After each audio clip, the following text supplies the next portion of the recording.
Is this in Portuguese or English, whatever you feel more comfortable to speak? Yeah, probably English. Gareth, thank you very much for your time. It's a pleasure to see you. And we are probably the most South American room at St. George's Park, the futsal. Yes, yeah. Hall.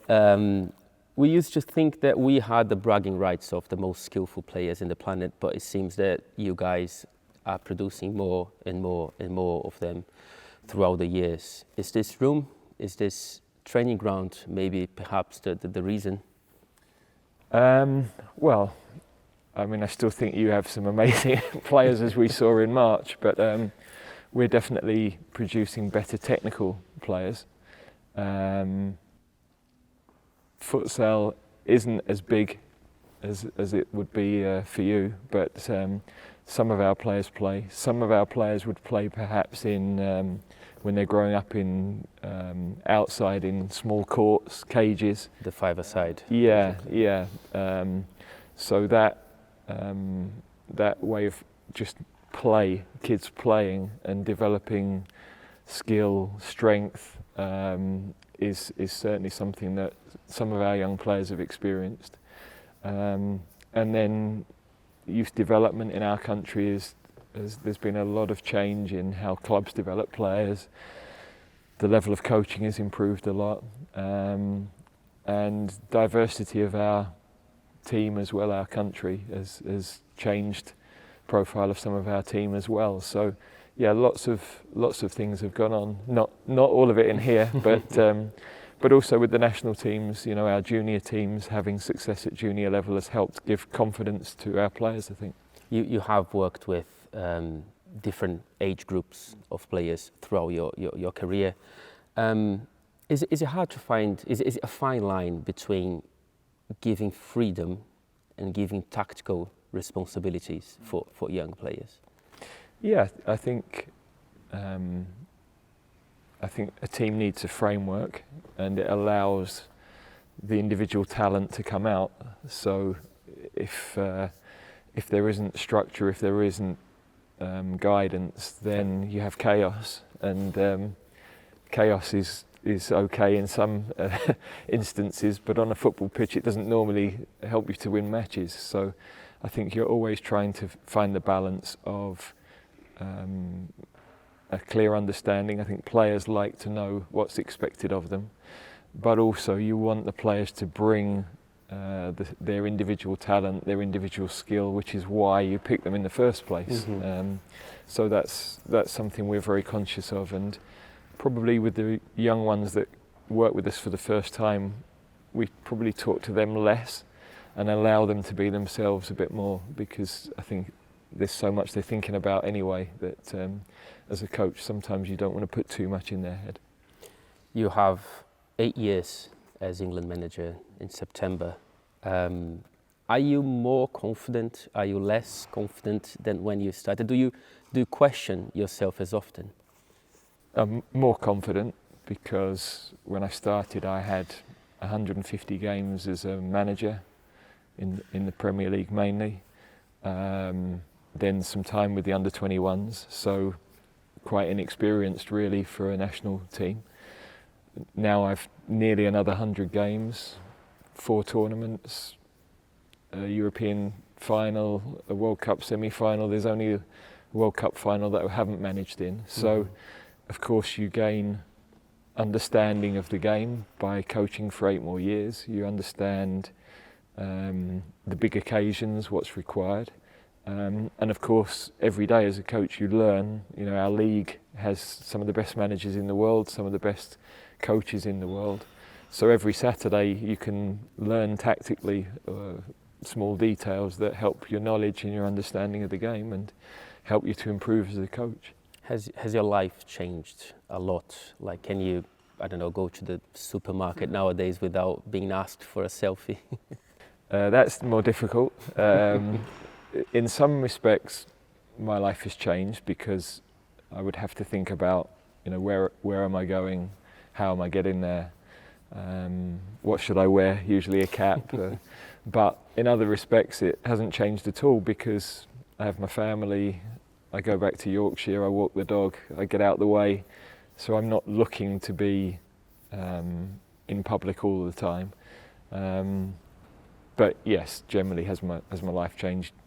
Yeah, my profile has changed. Yeah. I'm conscious of that, but my day-to-day life is still quite similar. How do you learn to be sure of your on-the-pitch decisions when you have, I don't know, it seems to be over 50 million wannabe managers in the country? Yeah, at the beginning that was something that maybe distracted me more than it does now. Now you understand that that's the life of all coaches and managers, especially with the national team. I think for any national team that's what happens. But nobody watches their players as much as we do. Nobody knows all of the dynamics within the group, the balance needed, the interaction between the players, the physical level of the players. So everybody else's suggestions are hypotheses that are never played out. And of course, when you don't play well or you don't win matches, then the decisions that you didn't make are the ones that you should have made in the eyes of the public. But I'm more comfortable that when I've made the decisions, it's always with the evidence you have at that time. And hindsight and outcomes, yeah, that's much easier, and nobody knows whether decisions that haven't been taken would have worked. You just mentioned the tactical richness in the Premier League now with the managers, of course, and I imagine you have two sides of it, because in one side the inspirations are here, Guardiola, Klopp, you name it, but on the other side the bar is so high that the club fans expect the same in the national team level. Yeah. Well, I think there's two parts. One is, of course, the players every day are working with elite managers. So if they think that what we're delivering isn't at a high level, they would, they'd be quick to tell everybody, I'm sure. The second part is, of course, as a national team, it's impossible to be as cohesive as a club team. You have 3 or 4 days, then you play. With a club team, you're working for 300 days probably in the year, and the relationships between players on the pitch form. So we're trying to bring maybe a starting team from, could be 6, 7 different clubs, and you're trying to get them away from the way, not all the things they do with their club, but we have to have a clear way of playing and a clear understanding. And that's complicated, so the players have to unlearn and relearn quickly, so it will look different to club level. That's, I think, inevitable for any national team, but we try to set the team in a way that the players are in the areas of the pitch with the freedom to do the things they do well, within the structure that we need to have. The clear way of playing, the extreme talent is palpable in all areas of the pitch, but in my point of view, the offensive side is just incredible. Is it hard to find the correct balance between, unleashing that side and obviously not creating chaos, but having a defensive, cohesive side as well? Yeah, I mean, I think in the quarterfinals of the Champions League recent games, for example, there were a lot of goals scored, sometimes because of brilliant attacking play, sometimes because of defensive disorganisation. So the best teams have both of those things in the right measure. We definitely have more options in an attacking sense than we've had in the 8 years that we've been taking the team. There's no question about that. It's then, okay, are we defensively strong enough to, what's the balance of numbers to lend into the attack, what's the profile of the team? Also, it's not just picking who you think are your best players, it has to be the best team as well. But we're really happy to have the offensive options that we have. As you said, our offensive options are a match for most teams in world football. We're not the only team. I think in the Euros, France, Portugal, for example, would have very exciting attacking players. When we played a front three of Rafinha, Rodrigo, Vinicius, that was pretty good as well. So lots of countries have good players. Sometimes I think we only think about ours, but I think we always have to bear in mind other countries are very strong as well. So going back to this friendly match against Brazil in March, were you surprised with the way Brazil played at Wembley? Was it harder to face a debutant manager? Yeah. Of course, all of the matches that we watched in preparation, we knew the tactical element of the game would be different. So we probably thought that the front three would be the front three, but where would they play? Which exact roles would they play? How would the team play? That was less clear. So not as easy a game to prepare for, but actually it was a good challenge for us because we had to work on our principles. We had a lot of changes with our team as well, and it was a great game for us to learn about our players before the summer and to learn about our game and what worked well and what didn't work so well. You have mentioned before how the 1982 Brazil caught your attention growing up. How do you see the Brazilian style nowadays? And I think we've never had so many Brazilians playing in the Premier League. Yeah. I mean, a lot of Brazilians playing across Europe. When I look at the number of Champions League minutes for Brazilian players, it's pretty close to English players, French, Germans. So, a lot of players now here. I think that's the difference. We didn't know the players then. We only saw the Brazilian players in a World Cup or every 4 years. Yeah, or of course a few playing in Italy, but we didn't see Italian football in England. So now we already know the individual players. We have a better understanding of the style. You know that actually I think the thing that was always underestimated was the strength, the physical athleticism of Brazilian players. It's not all flair. No. There's real, speed, athleticism, and we definitely learned this playing at junior level with not only Brazil but other South American teams where that wasn't something we were quite as aware of maybe 10 years ago with our national teams. Were you surprised with Endrick? I imagine you had heard about him beforehand, but he's not left Brazil yet, and he showed a lot of character in that match. Yeah, no, we weren't surprised. We knew about the player, so we made poor mistakes to allow the opportunities, but he's obviously another super young player who looks like he'll have a big future. Yeah. Looking ahead to the Euros, the last one escaped on penalties, and you know very well what your players that missed the penalties lived. You had the experience at Wembley as well. Is it a career-changing experience, and how could you help them after that?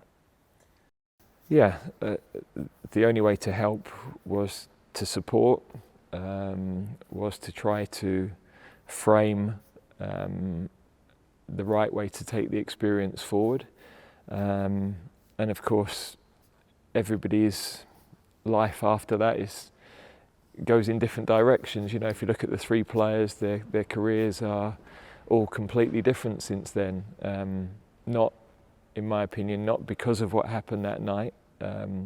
Lots of other factors, but definitely from my own experience, that was something that I had to come back from and had to use as a tool to learn and improve. And maybe it was different then because I was the only one, and it was a time where at that stage we didn't have so many penalty shootouts. Unfortunately, England have failed a lot of those. But no social media, which is also different, isn't it? Social media intensifies, doesn't it? No question. So look, for me, we didn't lose that game because of the penalties. We had the chances to win the game in 120 minutes and we didn't do that. So that's the bit I look back on. I don't look at the penalties and think, okay, that's why we lost. Of course, one penalty the other way changes everybody's lives, but I think for when I'm looking at those players, I only think about them as being good players, as players who should be looking forward to what's next, not thinking about that moment at all. Is the fact that there is a pressure for England to win it an evidence of how your work developed the team well? Yeah, I think so. There was always pressure with England, but not always realistic expectation. We've been to tournaments where we weren't ranked highly in the world and still the public expect to win. That's not realistic. Now we've won enough big matches over a long period of time and been to semi-finals and finals that to win doesn't bring more pressure for the team because the team know they're close. Mm-hmm. So that expectation is good. We want the public to be excited about the team.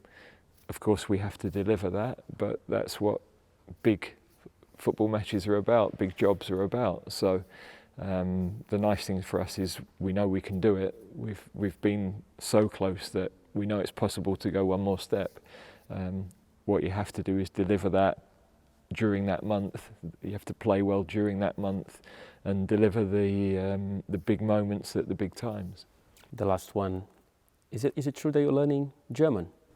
I'm learning slowly on an app on my phone, yeah, because I did French and Spanish at school, so I had a small understanding of both of those languages, but I had no German at all. So I was embarrassed when I went travelling to Germany for the draw and things that I'm reading menus. You feel the responsibility of knowing some as the manager. Yeah, well, just to be a better person in society, really. If I'm travelling somewhere, I would like to interact with people and be polite to people and have respect for a country. So how far I'm going to be able to achieve that, I don't know.